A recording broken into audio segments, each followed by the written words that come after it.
You've seen the top 5 40k. We're talking about top 5 AOS minis. Are you ready? Yeah. Hell yeah, let's go.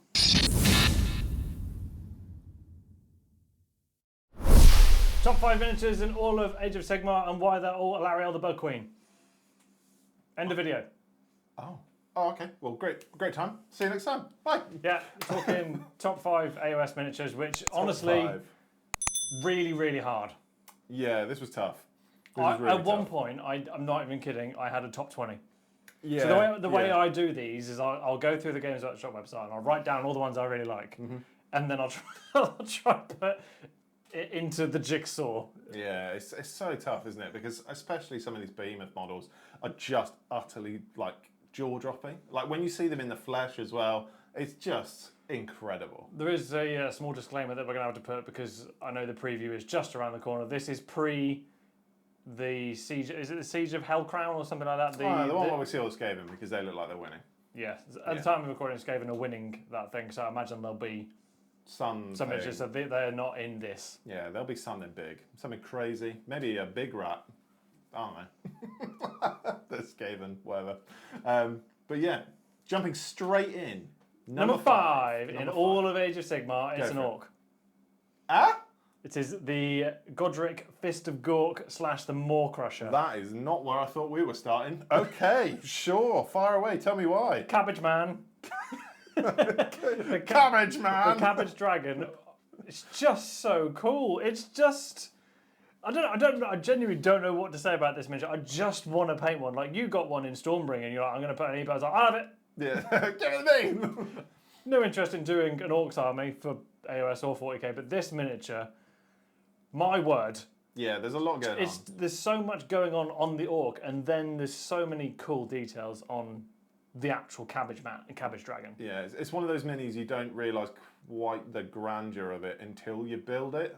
So I painted one, I think when I started playing Warhammer actually, like 3-4 years ago, and it is insane, the size of this thing. It's crazy. Yeah, well, great start. Okay. Number 5. Number 5, Catacross, the Mortarch of the Necropolis. Is that the Bone Reapers guy? This is the Ossiarch Bone Reapers guy. He is crazy to me.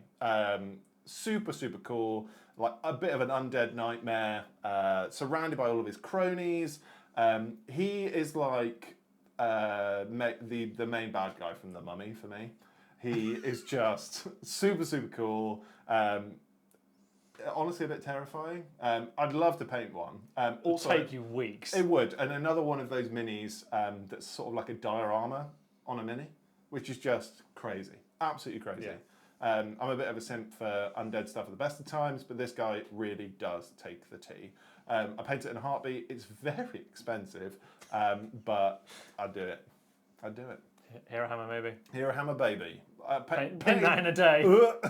Yeah, maybe just the single guy. Yeah, awful. What's your number 4? Number 4, and you're going to shout at me. Oh, it's the Storm Drake Guard. What? It's the Stormcast Dragon Riders. I'm a dragon simp. And after build, these are all like I've never finished painting mine because what's hilarious is they're not fun to paint. But stop talking. The miniatures themselves, the amount of changes you can make, like you haven't built the kit. The amount of changes you can make to each of the riders, you can make them like you can give them so much personality. You can give the dragons so much personality. I'm also just a massive fantasy dragon simp. It was either them or Krondys, but given the amount of flexibility in the Storm Drake Guard kit, they took it over Krondys for me. Humour me. 5 is dragon, 4 is dragon. Is 3 dragon? Christ. Okay. Top 5 dragons in all of Warhammer. Yeah, we should rename this video. What's your number 4? My top 4 dragon is... I don't even know how to pronounce this. I'm going to go with Glutos or Scolion, the Lord of Gluttony. This is the guy that looks like he's from 300, the Slanesh guy in the chariot. Oh, is it in the chariot? Oh, yeah. Yeah, he is crazy. Absolutely crazy. It's not a dragon, though. No. Well, he's been He's riding around on people. Yeah, he's being dragon. Yeah, he is crazy. Honestly, such a insane mini. There's so much going on. Again, one of those like diorama style bases with just too much to look at. Again, one of those minis that would take me weeks to paint, but I'd probably enjoy it every single step of the way. Yeah. Yeah, just I don't know. Go and look at it. You haven't seen it, or we've probably got an overlay anyway. It'll be on the thing. Yeah, go back and look at it again because it's incredible mini. Number 3 dragon. Number 3 top 5 miniatures in all of Age of Sigmar is Archaon. Oh, okay. It's technically kind of 3 dragons. Yeah, right. So it's sort of dragon. Yeah, nice. It's just I remember I liked this kit from afar when I first saw it. I'd never seen it in flesh. I was like, oh, that's really cool. Why? And then I was like, oh, well, hang on. Why has Age of Sigmar got a £110 kit? This is insane. That's ridiculous value. And then I saw it in person at Warhammer World last year and was like, oh. I was like the bloody Danny DeVito gif. I get it. Yeah, I get it. The sheer size, the amount of detail in each of the heads, and then he's almost lost on it. But the amount of detail on him as well. Do you know what my favourite thing about that kit is? What? All of the vampire kit bashes that I've seen of it. Yeah, they're really cool. There's a really cool one at Warhammer World, actually. It's in the cabinet. Cool I'm sorry, I can't remember the name that's there, but someone's turned it into a Terrorgeist style thing. Absolutely and stunning. My word. Yeah, it's some mini. There's so much personality to that thing as well. I don't even know when they released that. It was like at the beginning of AOS, wasn't it? Yeah, it was a really early kit. Yeah, good grief. Number 3. Number 3, Usharan. Oh, really? Usharan, yeah. So I've now built 2 of these kits, and they are utterly stunning. The sheer amount of detail, the sort of pallid skin, the personality on his face, the way he's super hunched over, his scenic base. The base on that miniature, you can spend weeks on that. Yeah, it's just lovely. The Flesh Eater Courts range generally, I think, is just great. Usharan specifically is teeming with detail, so I made the wise decision to kit bash Usharan, which was really stupid because it takes me even longer to paint it because it's even more complicated. But I'm enjoying every single minute of it. There's details at every turn that I just keep forgetting about. Faces in the fur, loads of random chains. This thing is ridiculous. Absolutely ridiculous mini. Number 3 for me. What's your number 2? Number 2 for me is not a dragon. It is Alarielle, the Everqueen. Oh boy. Big bug lady. Bug's life, here we go. This was the miniature I saw at Warhammer World that made me buy a Sylvaneth army. Yeah, and I mean, you've I built it, and I built mine, and I put it on a stupid base. It is obnoxious. Can we have pictures as overlays on this? I'll have to dig around of a box to take a picture. Because we need people to see what you did to this base. I put her. She's standing over a chasm. Yeah, it is cool. It's definitely cool. I don't know how. Like when I made it, the whole thing is there's going to be flowing water coming through the chasm. How will you even plan that? I don't know, but I built it. The foundations are there. It was too late. It was future Kieran's problem. Yeah. Not a great kit to build though. That's my only thing with this. Okay. She's so spindly, like the leaf wings, whatever they're on the back of her. And she's incredibly detailed. Yeah. Like even on her leg that's sticking out of her dress, she's got muscles. Yeah, thick. Yeah, super cool. Beautiful. And mini.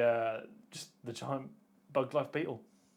Yeah, and it's massive as well. It's huge. Absolutely massive. And I put it on 5 layers of cork. Yeah, it's so insane. I think it was more than 5, wasn't it? Don't know. I haven't seen it for a while. Whatever it was utterly Number 2. ridiculous. Number 2, Big Daddy Be'lakor. Oh, that's my number 1. Oh no! What? You put Be'lakor at number 1? Be'lakor is number 1. Be'lakor at number 1. Well, let's talk about it at the same time then. Be'lakor. Yeah. What is there to say that hasn't already been said? He's the best dragon in all of Warhammer. The best dragon in all of Warhammer. Hell yeah, baby. Yeah. We've spoken about Be'lakor quite a lot on this channel.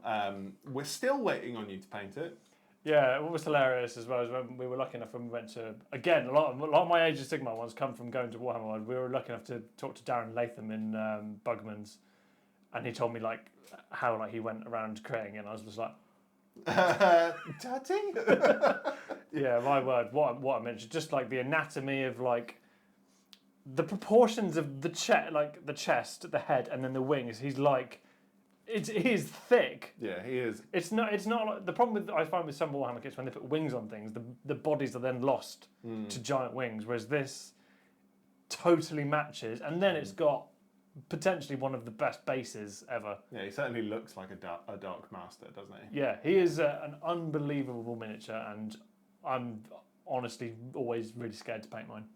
Why have you got him at number 2? To be fair, to echo everything that you've just said, it sounds like a bit of a cop-out, but you're absolutely right. I think as far as stances is concerned, it's just so strong. So he's just stood on that, almost like the steps, like looking at him, almost like looking down upon all of his enemies before he descends, and just utterly wrecks face. The mood, the details again are just stunning. The fact that you can switch it between AOS and 40k is obviously an absolute dream. And those sorts of additions to the miniature as well, even having a Space Marine with little flames on, or a Chaos with little flames on, or whatever. Yeah, utterly stunning, jaw-dropping model for sure. Every time I've played against a Be'lakor, or when I painted my own years ago, had the best time. You are absolutely right to be a little bit scared of it, because, yeah, I was. What's number 1? Number 1. Right. Is it full edgelord? It's not Belladama Vulgar, if that was what you're going to ask. No, She's an honourable mention. It really, really made me upset when I couldn't add her in my top 5. What's your number 1? Techless. Really? Techless is my number 1. Yeah. That was left. I thought you were going to go full edgelord, like Laukavai. No. Laukavai, don't get me wrong, is an honourable mention, but Techless, for anybody that's seen it, gets it. I still to this, I want to build it because I want to know how he attaches to it. Yeah. It's just floating. Yeah, it doesn't make any sense to me whatsoever. I'd love to paint it one day, but that one day won't be for a long time yet. It'll be in that Lumineth army that we're going to have. Yeah, the joint one that you keep banging on about. Please let me join. Let's paint it together. I want to come out in too. Yeah, Techless is some mini, man. I mean, we looked at it properly when we went to Warhammer World last time, didn't we? Yeah. We just couldn't really understand the physics to it. It's just stunning. The Techless himself, which is almost like he's almost irrelevant in this. Just I don't know. Yeah, the doggo on the rock, which still the show. The doggo. Yeah, it's just amazing. And the mask for the bird beast. What's it even called? I can't remember. But it's stunning. All of the Lumineth range is beautiful anyway. Range is stunning anyway, but Techless really does take the tea. For me, he's the best model in AOS. Honestly, one of the best Warhammer minis, hands down. Yeah, there's something really incredibly, I don't know. Yeah, stunning. It is great. I don't even have the words for it. It's incredible. Honourable mentions. So I got 4. 4. Very nice. First one. Yep. Loon Boss on Mangler Squig. Not where I thought you were going again, but sure, I'm with you. I want to paint it. It's just so cool. Yeah. The Black Coach. Ah, yeah, great shout. Great shout. Love this. And Fletcher's paint job. Yes, My that is work. absolutely. Maybe never want to paint it because it's Yeah. like, well, it's never going to be that Yeah, good. well, he completed it, so you can't really go better than that. It feels disingenuous to not mention it, but Cow Mountain. Cow Mountain. Yes, absolutely right. I'd put this over Techless for me in terms of the Lumineth range. Really? Yeah. Oh, no way. I was so excited when you got it and also really, really annoyed. This is sick. How dare you? And carrying on my theme of... Dragons? No. Oh. Including basic kits in Oh, honourable of mentions. course. Blade Gut. You're going to be so annoyed that you made a snarky remark because it's your favourite one, the Saurus Warriors. Oh, yeah, they are cool. I really like them. Yeah. Yeah, big fan. But they're basic. I was actually quite surprised that when I didn't include any Seraphon stuff in my top five, because I think their range overall is the best one. Yeah. Yeah, just absolutely mind blowing. I think if Croak was was bigger, I think he'd be in my top 5. He's just. I think Croak is a really lovely model, but I think still because that is how he is a frog, I just don't care. Like, it's not a dinosaur enough for you. Yeah, it's not. It's like, and don't get me wrong, I think the Slans are really cool and Croak's really cool, but he ain't a dinosaur. I think the Agrodon boss, I think, is super cool. The Agrodon Lancers, I would argue, are probably one of the best troop choices. I think they are phenomenal. The Carnosaur stuff, I think, is fine. I think it's a bit old. But, you mentioned Ariel, actually. I think she's stunning for sure. Yeah, I suppose she wasn't in your top 5. No, I don't know. I Oh, really no, like another it. special mention, speaking of the bug people, Belthanos. Yeah, he's super cool. No Stormcast. Oh, no, you had the normal dragon. Yeah, the What guard. about, what was it called? Ionis? Ionis Cryptborn? No, quite cool. I've really fallen out of love with that kit. Oh, I that's a think the shame. dragon's a bit boring, as far as dragons go. You're just ditching it, eh? I don't know where mine went. You just put it away and went, well, you're gone now. It's in the same box as Alariel, I imagine. Shocking. Have you got any other honourable mentions before? Yeah, Laukavai, Belladama Volga, absolutely. She's one of my faves. But not top 5 worthy, which is a real shame. Nagash, I'm not super into it, but definitely an honourable mention. Old Crocat. Old Crocat. But yeah, if you've got any other honourable mentions, your top 5, even that, Leave them down below. please put it down. And while you're typing down below, please do all of the YouTube pleasantries. Hit the subscribe, the like button. Mm-hmm. Do all of those cool things. Make us famous, please, because that's what we please don't. want. Oh, I've decided what I want to be known as. So you know, as a small aside, I don't like the term influencer. I don't like the term content creator. What would you like to be known as? An interneter. An interneter. Your 2 favourite interneters. I actually quite like it. It's a bit cute. Yeah, we're interneters. We're interneters. Just a couple of losers talking about plastic figures. We're not influencers, we're interneters. Yeah, I actually think that's really lush. Big fan. Yeah, thank you to all of these Kieran's down the side of the screen. Yeah, you're all great. Thank you so much for all of your kind love, support. Never on Discord, you're all horrible. But yeah, generally speaking, we love you to bits. Come and join in the fun on Discord. Tell us all about your minis and who you are and why you're here. But yeah, ultimately, I suppose we'll see them in the next one.